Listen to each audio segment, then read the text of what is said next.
성령님, 좋은 아침입니다. 이 시간 성령님을 초청합니다. 오늘도 내 안에 오셔서 하나님을 기쁘시게 해드릴 것을 소원하게 해주세요. 오늘 말씀을 통해 구체적으로 무엇을 해야 할지 깨닫게 해주시고 깨달은 것을 삶 속에서 실천할 수 있도록 도와주세요. 좋으신 주님의 은혜가 오늘 이 시간 우리 모든 교우들과 함께 하시기를 바랍니다. 오늘 우리가 함께 나누실 하나님 말씀은 스가랴 3장의 말씀입니다. 스가랴 3장의 내용은 1장부터 6장까지 나타난 8가지 환상 가운데 네 번째 환상에 해당됩니다. 성경을 연구하는 사람들은 오늘 본문의 장면을 마치 법정 안에서 벌어지고 있는 상황과 같다라고 이야기합니다. 그래서 재판관 된 여호와의 천사 앞에 피고 대상 여호수아가 서 있습니다. 그리고 그의 오른편에는 원고 사단이 그의 잘못에 대해 계속 지적하며 이야기하고 있지만 하나님께서 직접 피고 여호수아를 변호해 주실 뿐만 아니라 오히려 사단을 책망하시고 계시다라고 하는 모습으로 이해해 볼 수 있습니다. 사단을 책망하신 하나님께서는 이후 2절 후반절에서 대상 여호수아의 상태에 대해 타는 불에서 꺼낸 그슬린 나무라고 말씀해 주십니다.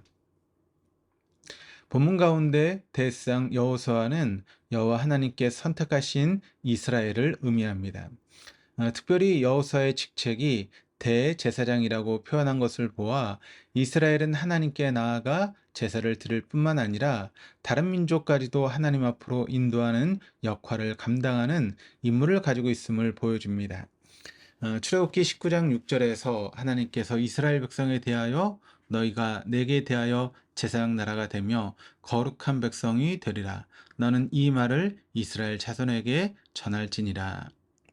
이렇게 말씀하신 것처럼 하나님은 선택한 자들을 제사장의 임무를 감당하도록 하여 하나님께 나아가 하나님을 경배하며 하나님께 영광 돌리며 살아가도록 하셨습니다.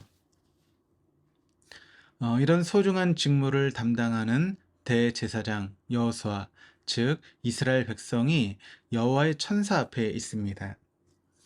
그런데 어떤 잘못을 하였는지 구체적으로 언급되어 있지는 않지만 하나님 보시기에 더럽고 악한 행동들을 많이 한 것 같습니다. 하나님께 나아가 하나님께서 맡겨주신 직무를 잘 이행해야 될 이스라엘이 그렇게 하지 못함으로 인해서 오히려 사단에게 공격당할 수 있는 빌미를 제공하였던 것입니다. 사망의 음침한 골짜기에서 공격하기 위해 수시로 기회를 살피다가 마침내 적합한 시간에 달려와 급소를 물어 공격하는 승냥이와 같이 사단은 하나님께 선택한 자의 잘못을 물고 공격하고 있습니다. 그런데 이때 하나님께서 그 사단을 그냥 내버려 두는 것이 아니라 오히려 대지상 여호수아를 사단의 공격과 환란에서 건져내고 계시는 것입니다. 하나님께서 택한 자들이었기에 거룩하고 순결하며 하나님께 절대적으로 순종하는 가운데 하나님께 영광 돌리며 살아가야 할 자들임에도 불구하고 그렇게 하지 못하여 불에 그슬린 자국이 있고 입은 옷이 많이 더러워져 수치와 비난 가운데 있어야 하는 것이 마땅한 하나님의 백성들에 대해 하나님께선 친히 그 택한 자를 공격하는 원수를 책망하시고 택한 자들의 더러운 옷을 벗겨주십니다. 그리고는 그들의 죄악을 제거하시고 그들에게 아름다운 옷을 입혀주시며 그 머리에는 정결한 관을 씌워주시는 신실하고 사랑이 많으신 하나님이심을 오늘 우리에게 허락하신 말씀을 통해 다시 한번 생각해 볼 수 있습니다. 본문 6절 이후에는 여호와의 천사를 통하여 선포되는 약속의 말씀 가운데 여호와의 도를 행하고 규례를 지키면 집을 다스리고 뜰을 지킬 수 있는 특권까지도 허락해 주시겠다고 하십니다. 그런데 하나님의 약속은 단순히 여기서 그치지 않고 예표하신 새로운 싹을 허락하심으로 그 자녀를 구원해 주실 것이라고 말씀하십니다. 게다가 더욱 놀라운 사실은 모든 죄악이 단 하루 만에 모두 제거되도록 하시겠다라고 하는 말씀과 함께 마침내 포도나무와 무화과 나무 아래로 그 자녀들을 초대하신다라고 하는 약속의 말씀으로 3장은 마무리됩니다. 스가랴의 말씀을 시작하면서 우리가 살펴본 것처럼 학개와 스가랴는 동일한 시기에 활동한 선지자를 통해 선포하신 하나님의 말씀입니다. 그들이 외친 내용 역시 하나님의 전을 재건할 것에 대한 선포였습니다. 그런데 학개와 스가랴의 차이점은 하나님 나라를 건설함에 있어 학개는 인간의 결단과 책임을 강조하고 있다면 스가랴에서는 하나님께서 친히 하나님 나라를 건설해 가시는 주체가 되신다는 사실을 강조하며 말하고 있습니다. 스가랴서 1장부터 6장까지 등장하는 8가지 환상을 보더라도 인간은 그 누가 어떠한 노력을 통해서도 결코 스스로 하나님 나라를 이룰 만한 능력을 가지고 있지 못한 존재임을 잘 나타내주고 있습니다. 오늘 3장 가운데에도 인간은 불에 그슬린 나무, 더러운 옷을 입은 자와 같이 참으로 무능한 존재인 인간의 모습으로 비유되고 있습니다. 인간 스스로는 하나님의 일을 감당할 만한 능력도 또 자격도 없는 전적으로 타락하고 부패한 존재라고 하는 사실을 본문은 이야기해주고 있는 것입니다. 하지만 오늘 말씀을 통해 살펴볼 수 있는 것처럼 하나님께서는 헛된 속임수와 거짓을 이야기하는 사단을 책망하시고 오히려 인간의 부족함을 용납하시고 악한 것과 더러운 것을 깨끗하고 아름다운 것으로 바꿔주시는 분이라고 하는 사실을 다시 한번 깨닫게 됩니다. 그런데 하나님께서 인간을 바꾸실 때에 하나님께서 예표하신 새로운 싹, 새로운 순을 통하여 그 택한 자녀를 구원해 나가심을 말씀해 주십니다. 로마서 8장 1절에 그리스도 안에 있는 우리에게는 결코 정죄함이 없나니 로마서 8장 1절의 말씀처럼 예수 그리스도로 말미암아 선택된 하나님의 자녀는 그 모든 죄를 예수 그리스도 말미암아 모두 용서받을 수 있기에 사단은 그 어떤 것으로도 하나님께 선택한 자녀를 얽매일 수 없는 것입니다.